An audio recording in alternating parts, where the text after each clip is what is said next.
So this is definitely a video I didn't want to have to do and reluctantly doing.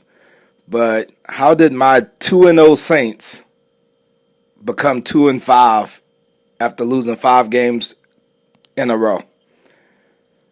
Harsh pill to swallow for us Saints fans. I'll be honest with you. I think going 2-0 was a little bit of fool's gold. We knew exactly who the Carolina Panthers were. Came out and starched them 47-10. I think there was a little bit of higher hopes for the Cowboys. I think we all thought we would have a few more questions answered after the Cowboys game. Starched them 44-19. So in 2 weeks, we beat two opponents by a combined total of 91-29. Had Saints fans feeling good. Thought the new offensive coordinator, Clint Kubiak, was onto something. And then the bottom fell out.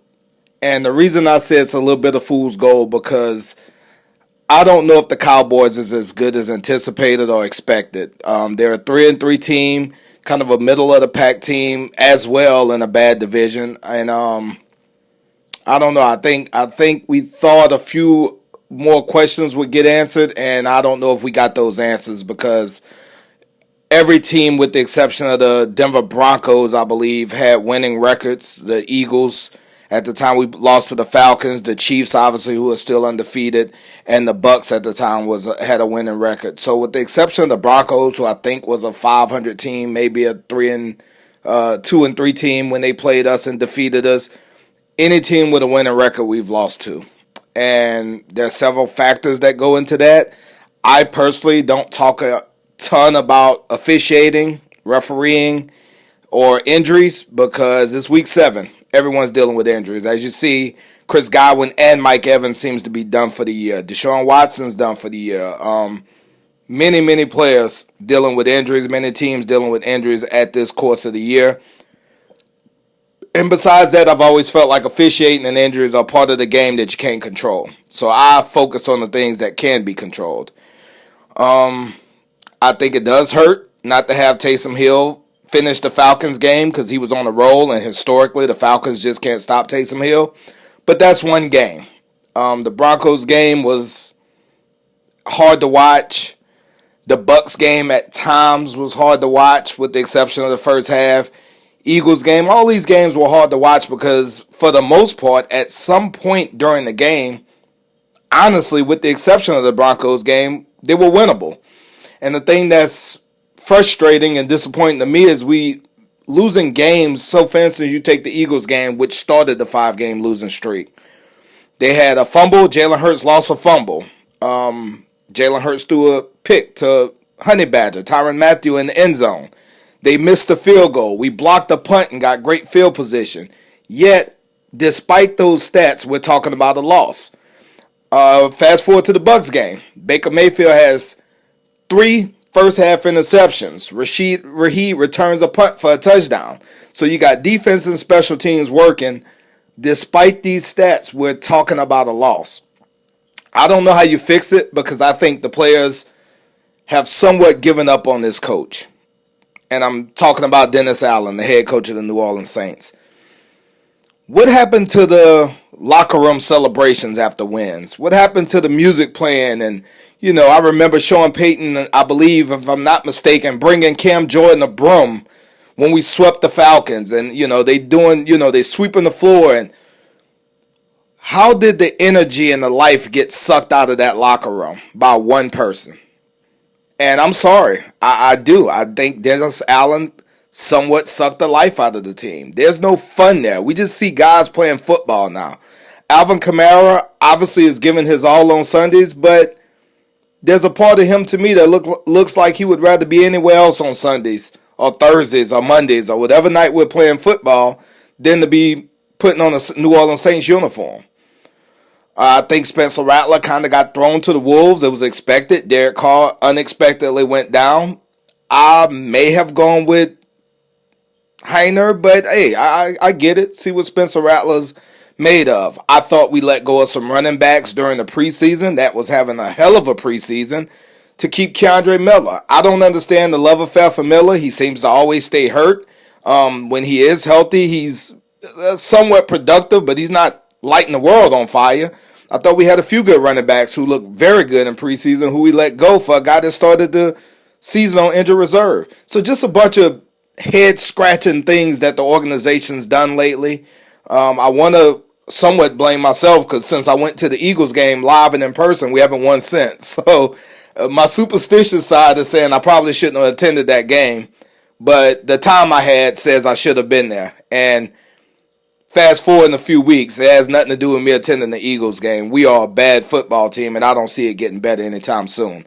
I think we need to revamp the front five. The front five, I mean, it's pressure's not a thing for opposing quarterbacks. When you can sit back there and, take a scope of the defense and what we're doing and pick your poison, basically, you're not going to have a ton of success defensively not getting pressure. We haven't dropped interceptions, and I actually think the defense has been playing okay. Now, I don't like teams being able to run right at us, but we've had a bend, don't break kind of defense all season, which is why early in the year we were the number one red zone defense. I don't know where we stand now because, teams seems to be scoring at will. A lot of injuries, a lot of things going on. I just don't like the product that I'm looking at on the field, and I don't know if we part ways with Dennis Allen mid-season. I actually don't think we do that at all. I actually think Dennis Allen probably gets another year to try to turn this thing around. What purpose does that serve if you're losing the locker room? I have no clue. I have no clue at all. I think this is probably the final hurrah for Cam Jordan. I think he probably will or should retire after this season.